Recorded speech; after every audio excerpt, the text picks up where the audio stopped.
Hello दोस्तों, नमस्कार।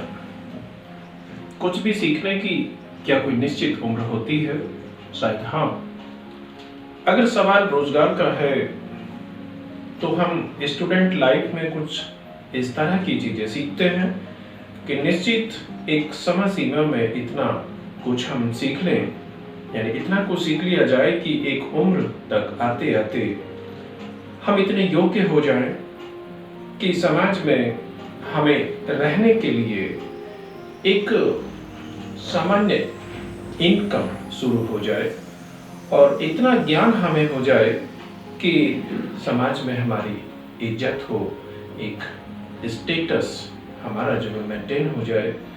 तो इस तरह के सीखने की एक निश्चित उम्र होती है, यानी कि आप 4-5 साल से लेके और 20 से 25 साल के बीच में इस तरह का कुछ सीखते हैं कि एक जो लिमिटेड इनकम शुरू हो जाए और समाज में एक हमारा स्टेटस जो मेंटेन हो जाए।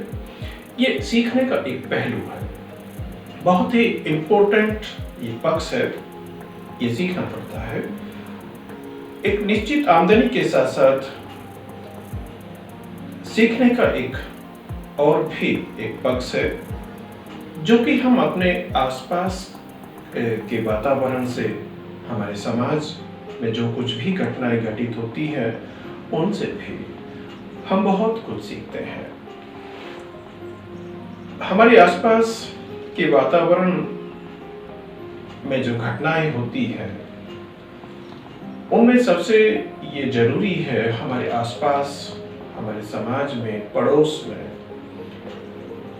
शांति व्यवस्था स्थापित रहे। आसपास शांति व्यवस्था होती है तो सुरक्षा की भावना आती है, हमें एक तरह से मानसिक शांति मिलती है। और जब मानसिक सुकून होता है तो इस मानसिक सुकून की स्थिति में हमारे जो सीखने की प्रक्रिया है और कुछ तेजी से आगे बढ़ती है। ये प्रक्रिया जो सीखने की प्रक्रिया है ये बचपन से लेकर और अंतिम समय तक ये चलती रहती है। अभी हमने जो जिक्र किया कि रोजगार यानी एम्प्लॉयमेंट से रिलेटेड जो सीखने का सिस्टम है वो हमारा एक निश्चित उम्र के लिए होता है, लेकिन सर्वाइवल के लिए, समाज में जीने के लिए जो भी चीजें सीखने की आवश्यकता होती है उन चीजों को सीखने की कुछ निश्चित उम्र नहीं होती। हर पल एक नई सीख, नई चीजें सीखने को मिलती है और इंसान के सीखने की ये प्रक्रिया ताउम्र चलती रहती है। सीखने के लिए कहीं अलग दूर जाने की आवश्यकता नहीं पड़ती, ऐसा ये मेरा मानना है। जैसे आजकल का ट्रेंड है कि MBBS यहाँ भारत में भी होता है। अभी ये पीछे बहुत न्यूज़ में इस तरह की अखबार में ये चर्चाएं रही कि ये यूक्रेन रूस युद्ध हो रहा है तो भारत के इतने स्टूडेंट्स यूक्रेन में MBBS के लिए, डॉक्टर की पढ़ाई के लिए गए हुए हैं। तो इस तरह की पढ़ाई के लिए, इस तरह की कुछ चीज़ों को सीखने के लिए देश से बाहर भी जाना पड़ता है। लेकिन ऐसी बहुत सारी चीजें हैं कि जिन्हें सीखने के लिए कहीं जाने की आवश्यकता नहीं है। बहुत सारी चीजें हैं, आप भी इससे सहमत होंगे कि हमारे आसपास, हमारे ये वातावरण में, हमारी सोसाइटी में इस तरह की ये लेबोरेटरी है, इस तरह की एक ये प्रयोगशाला है कि अपने सीखे हुए ज्ञान का प्रयोग हम यहीं कर सकते हैं जहां हम रहते हैं। जहां हम रहते हैं सीखने की प्रयोगशाला वहीं होती है।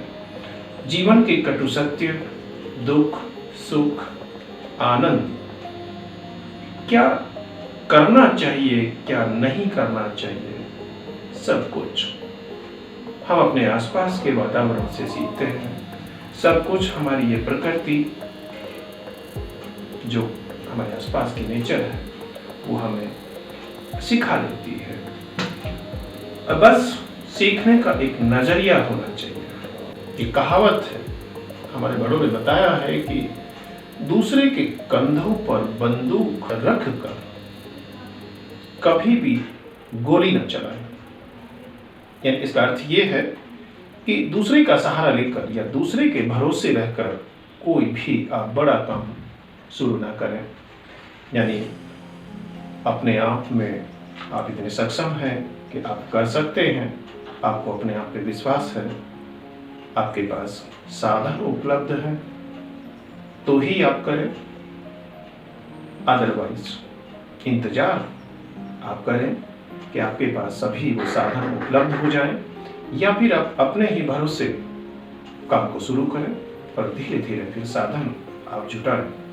इन शब्दों का अर्थ हम इस तरह से निकाल सकते हैं कि दूसरे लोगों पर कभी इतना ये भरोसा न करो कि जीवन ही दांव पर लग जाए। मतलब साफ है कि ये प्रेम भाव, ये दोस्ती, ये भरोसा, विश्वास होना चाहिए, जरूरी है, करना भी चाहिए, ये करना भी पड़ता है, लेकिन इतना नहीं कि अपनी अच्छाई और बुराई भी दिखाई न दे। यानी अपना हानि लाभ, ये नुकसान फायदा कुछ भी समझ में ना आए। किसी भी काम में दूसरों की मदद हम लेते हैं और मदद हम करते भी हैं, करनी भी चाहिए। मदद ली भी जाती है और मदद करनी भी पड़ती है, ये कोई गलत बात नहीं है। लेकिन दोस्तों के भरोसे कि वो हमें बचा लेंगे, ऐसा सोचकर क्या जहर खाना आवश्यक है? अगर बाई चांस वो दोस्त हमें ना बचा पाया तो किसी दूसरे के भरोसे आत्महत्या करना समझदारी नहीं है। आप सोच रहे होंगे कि ऐसा मूर्ख कौन होगा? आप सोच रहे होंगे कि क्या ऐसे भी इस तरह के लोग भी हैं, इस तरह के मूर्ख भी हैं? अगर आप और मैं, हम जैसे इस तरह के आदमी, सामान्य इंसान, अगर इस तरह की गलती हम करते हैं तो चलता है। अगर एक देश का मुखिया, यानी एक घर, एक राज्य, एक देश का जो मुख्य आदमी होता है, नीति वो निर्माता यानी कि कंट्रोलर, अगर इस तरह की गलती करे कि दूसरे के भरोसे वो पूरे देश को दांव पे लगा दे, तो उस देश का भविष्य क्या होगा? ये मैंने पहले भी कहा कि भरोसा करना पड़ता है, करना भी चाहिए, लेकिन क्या किसी के भरोसे पे आग में कूदना सही है? ये सोचने का विषय है। आप सोच रहे होंगे कि मैं इतना जोर ये भरोसा और विश्वास इन सब चीजों पर क्यों मैं दे रहा हूं? यूक्रेन और रूस का जो युद्ध हो रहा है, क्या हालात हैं आज, ये सब क्यों हो रहा है? शायद आप भी इस बात से सहमत होंगे। इसका मेन कारण क्या है? यानी कि रूस यूक्रेन युद्ध के बीच जो मेन संदेश, मेन इंफॉर्मेशन या मेन जो मैसेज है, वो समझ में ये आता है कि नाटो देशों का भरोसा करके एक आदमी कहें या देश का मुखिया कहें, पूरे देश को, यानी पूरा देश के नागरिकों को आग में झोंक दिया। इस तरह की स्थिति बना दी उन लोगों की कि आज वो लोग ये सोच रहे होंगे, ये पछता रहे होंगे कि हमने इस आदमी को देश का, पूरी राजनीति का, पूरे देश का राजा या कंट्रोलर क्यों बनाया था? एक आदमी ने पूरे देश को युद्ध की आग में झोंक दिया। हम ये विषय पर नहीं जाते कि गलती रूस की है या यूक्रेन की है, हम इस बहस में नहीं जाते। हमारा ये मुद्दा है विश्वास और भरोसा। यूक्रेन नाटो में शामिल होना चाहता था।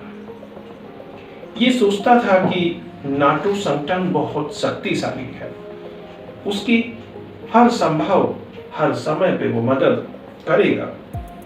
ये गलत नहीं है। कोई भी देश किसी भी संगठन में शामिल हो सकता है, किसी भी संगठन को वो छोड़ सकता है, लेकिन अगर एक संगठन में शामिल होने से देश का अस्तित्व ही खतरे में पड़ जाए तो ये कहां तक सही है। नाटो में शामिल होने के लिए यूक्रेन ने रूस से जो दुश्मनी मोल ले ली। युद्ध का परिणाम कुछ भी हो, लेकिन आज जो स्थिति है उसमें यूक्रेन पूरा का पूरा तबाह हो चुका है। ये भरोसा कि नाटो संगठन के जो देश हैं वो यूक्रेन को बचा लेंगे, इसी उम्मीद में जिस संगठन के भरोसे पे यूक्रेन ने रूस के साथ में युद्ध करना स्वीकार किया था, उस संगठन का सबसे शक्तिशाली देश अमेरिका, उसके भरोसे पे शुरू किया था। आज वो संगठन कहां है आप लोगों को पता है। ये नाटो संगठन के अमेरिकी, ये जर्मनी, इंग्लैंड, ये फ्रांस, सभी देश, उन्होंने एक सिरे से ये कह दिया कि रूस और यूक्रेन के युद्ध में ये नाटो शामिल नहीं होगा। कारण कि यूक्रेन नाटो संगठन का सदस्य नहीं है। अब आप समझिए कि यूक्रेन ठीक है, नाटो का सदस्य नहीं है, लेकिन नाटो के भरोसे पे युद्ध शुरू हुआ तो क्या यूक्रेन को नाटो संगठन में शामिल करना ये संगठन चाहता भी है या नहीं, ये सोचने का विषय है। अगर उसके ये विश्वास पे युद्ध शुरू हुआ है तो यूक्रेन को उसी समय पे नाटो संगठन में शामिल करके और वहां नाटो की सेनाएं अगर भेज दी जाती है तो क्या यूक्रेन के आज जो हालत है वो यही होते। लेकिन फिर वही बात आती है विश्वास। यूक्रेन ने नाटो का विश्वास किया कि नाटो एक बहुत शक्तिशाली संगठन है, वो ये विश्वास के लायक है, उसके साथ रहेंगे तो रूस उसका कुछ भी नहीं बिगाड़ पाएगा। यही सोच यूक्रेन के राष्ट्रपति की गलत पाई गई, यानी उसकी सोच, उसका जो भ्रम था वो टूट गया। एक दो अवसर पर यूक्रेन के राष्ट्रपति ने भी कहा कि ये नाटो ने हमारे साथ में विश्वासघात किया है। सच तो ये है कि विश्वासघात उन्होंने नहीं किया है, उन्होंने विश्वास ही उन पर कुछ ज्यादा किया है। ये सच है कि कई बार हम जीवन में इस तरह की गलतियां कर जाते हैं कि सामने वाले पे हमारा जो विश्वास है वो जरूरत से ज्यादा होता है, यानी कि वो इतना सोच भी नहीं पाता कि आप उस पे इतना ज्यादा विश्वास करके इतना ये बड़ा कोई कदम उठाने जा रहे हैं कि अपने जीवन को भी दांव पे आप लगा रहे हैं। ऐसी ही कुछ गलती यूक्रेन के राष्ट्रपति ने की है और इसका सबसे ये बड़ा कारण, शायद आप भी इससे सहमत होंगे, जो वो मुझे समझ आया, वो कारण ये है राजनीतिक समझ का ना होना। यानी कोई भी आदमी देश का सर्वे सर्वा नहीं बनना चाहिए।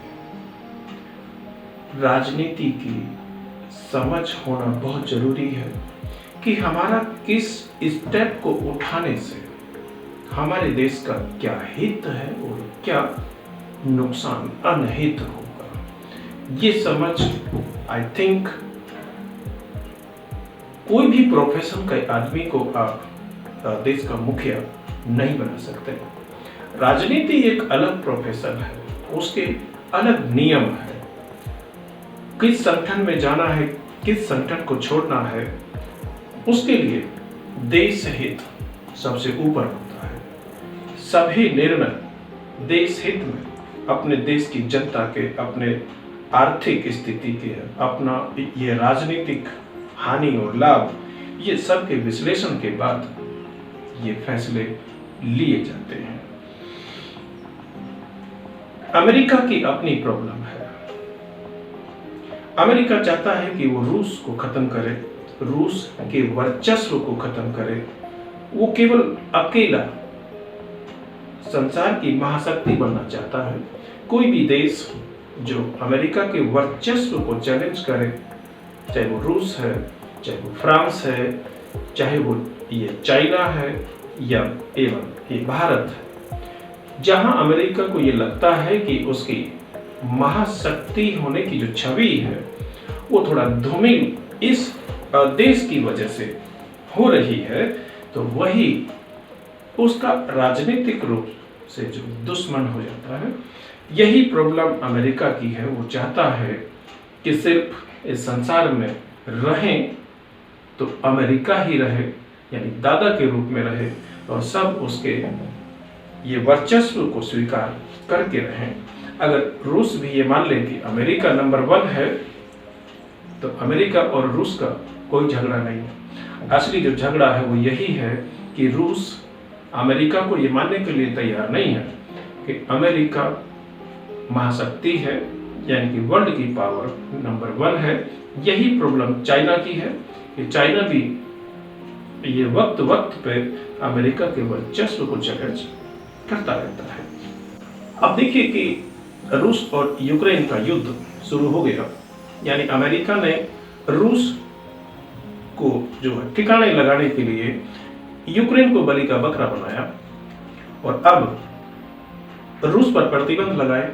हालांकि प्रतिबंध का ये ज़्यादा कुछ प्रभाव उस पर हो नहीं रहा है, लेकिन अपने जो हथियार उसको बेचने थे, रूस के आसपास के जितने भी देश हैं वो सभी अब अमेरिका से हथियार खरीद रहे हैं। वो यूक्रेन को भी, क्योंकि वो तो युद्ध में है, हथियारों का मेन जो कंजप्शन है अभी वहाँ है यूक्रेन में, उसके आसपास में पोलैंड है, लिथुआनिया है, जितने भी देश आसपास के हैं। रसिया का डर उन देशों को दिखाया जा रहा है कि आज ये यूक्रेन पे हो रहा है कि कल आपके पास भी होगा, तो हमारे पास ये हथियार हैं, आप इन्हें ले लीजिए, आप लोग सुरक्षित रहेंगे। तो अमेरिका के लिए हथियारों का बाजार खुल गया है।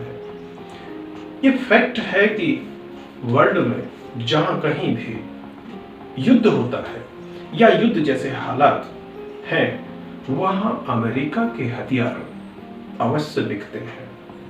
तो ये समझने वाली बात है कि अमेरिका नहीं चाहेगा कि कहीं भी शांति रहे, यानी युद्ध जैसे हालात हमेशा उसके पूंजीवादी जो सोच है, जो व्यवहार है, उसके पक्ष में रहते हैं। अब दोनों देशों का युद्ध तो चल ही रहा है। इसी हालात में मैंने सोचा कि इस युद्ध के हालात से क्या सीखा जाए। मैंने वहां से कुछ इस तरह की पॉजिटिव चीजें सोची और निकाल के मैं लेके आया कि हमारे देश में लोकतंत्र है। लोकतंत्र में इस तरह की गलतियों की ये गुंजाइश ज्यादा रहती है कि जब देश का नेतृत्व एक इस तरह के हाथों में चला जाए जहां यूक्रेन जैसी गलतियां होने की संभावना ज्यादा रहती है। ये लोकतंत्र का ही प्रभाव है कि एक कॉमेडियन यूक्रेन का राष्ट्रपति है। यही लोकतंत्र की व्यवस्था हमारे देश में भी है। तो ये मैंने सोचा कि अगर लोकतंत्र से इतनी बड़ी गलती हो जाए कि पूरा देश आज वहां का एक एक वोटर, एक एक वो छोटा बच्चा जो वोटर नहीं है, क्या महसूस कर रहा होगा। कम से कम एक बार तो वो ये सोच रहा होगा जरूर कि काश ये आदमी यूक्रेन का राष्ट्रपति ना रहा होता तो हम अपने देश में, अपने हम घर में आज सुरक्षित होते। आज वो लोग जिन्होंने अपनी वोट देकर उस आदमी को देश का नेता बनाया, यानी मुखिया बनाया, आज वही वोटर, वही लोग अपना देश छोड़कर, अपना काम छोड़कर, अपना जो बिजनेस, ऑफिस, सब कुछ छोड़कर दूसरे देशों में जो कैंप में यानी टेंट्स में रह रहे हैं, शरणार्थी बनकर रह रहे हैं, तो वो लोग ये सोच रहे होंगे जरूर कि हमने इस आदमी को वोट दे के कहीं हमने गलती तो नहीं कर दी। एक नासमझ इंसान को कभी भी देश की सत्ता की बागडोर नहीं सौंपनी चाहिए। इस बात से शायद आप भी सहमत होंगे। लेकिन एक तरफ लोकतंत्र की व्यवस्था जहां बहुत ही खूबसूरत है, अगर एक तरफ समझदारी का इस्तेमाल न किया जाए तो ये अभिशाप भी बन जाती है। वोट देना हमारा अधिकार है। अपने कोई भी प्रतिनिधि का चुनाव, देश के मुखिया का चुनाव हम ही करते हैं, करना भी चाहिए। यही लोकतंत्र की खूबसूरती है। लेकिन हमारी वोट की वजह से ये भावनाओं में बहकर या जातियों में बंधी हुई सोच को लेकर हमने कुछ इस तरह के निर्णय ले लिए कि सत्ता के शीर्ष पर अयोग्य व्यक्ति आसीन हो गया, यानी जाकर बैठ गया, तो उस देश के हालात हमारे जैसे कि पड़ोसी देश पाकिस्तान है, श्रीलंका है, और अभी ये यूक्रेन का जो ताजा हालात आप देख ही रहे हैं, ये होने की संभावनाएं हमेशा रहती है। और इसका खामियाजा उस वोटर को ही भुगतना होता है, यानी उस आम नागरिक को ही भुगतना होता है जिसने अपना कीमती वोट देकर उसको देश का एक तरह से जो मुखिया बनाया है। तो अपनी वोट का इस्तेमाल ही लोकतंत्र की शक्ति है और इसे हमें हमेशा सोच समझ कर इस्तेमाल करना चाहिए। इसलिए आप लोगों से मेरी प्रार्थना है कि लोकतंत्र का ये मंत्र हमेशा याद रखें कि सत्ता की चाबी और कहीं नहीं है, आपके पास है, मेरे पास है। सत्ता की चाबी है आपका वो वोट जो हम अपने कोई भी प्रतिनिधि को देते हैं। हमारा वही जो प्रतिनिधि है सत्ता के शीर्ष पर जाता है और फिर हमारे लिए, यानी देश के लिए जो भी निर्णय लेता है, होना ये चाहिए कि किसी भी निर्णय से पहले देश हित होना चाहिए। कोई भी संगठन छोड़ना है तो देश हित, कोई भी संगठन में शामिल होना है तो देश हित, कोई भी समझौता कहीं करना है किसी देश के साथ तो पहले देश हित, देश की जनता। अगर ये सोच है प्रतिनिधि की तो बेझिझक उस आदमी को वोट दीजिए और सत्ता सौंप दीजिए। यही लोकतंत्र की सुंदरता है और यही लोकतंत्र की पवित्रता है। लेकिन ये आप और हम सुनिश्चित हम करते हैं कि लोकतंत्र को सुंदर बनाएं या अपने लिए लोकतंत्र को हम नरक बनाएं। ये यूक्रेन के लोगों से आप लोगों को सीखना चाहिए। सीखने के लिए कहीं भी जाने की जरूरत नहीं है। हमारे आसपास की जो घटनाएं हैं वही हमें सिखा देती है कि क्या सही है और क्या गलत है। अपने आसपास की घटनाओं से जो लोग आंखें बंद कर लेते हैं, सीखना नहीं चाहते, वो लोग सोचते हैं कि सीखने के लिए कहीं किसी यूनिवर्सिटी की जरूरत है, सीखने के लिए कहीं किसी ये कोचिंग सेंटर की जरूरत है, कुछ स्पेशल एपरेटस होते हैं। कुछ नहीं होता। सर्वाइवल के लिए जो सीखना चाहिए वो हमारे आसपास की घटनाओं में हमेशा रहता है। सिर्फ सीखने का नजरिया होना चाहिए, सीखने का जज्बा होना चाहिए और अपने फ्यूचर को देखने की क्षमता होनी चाहिए। जय हिंद, जय भारत।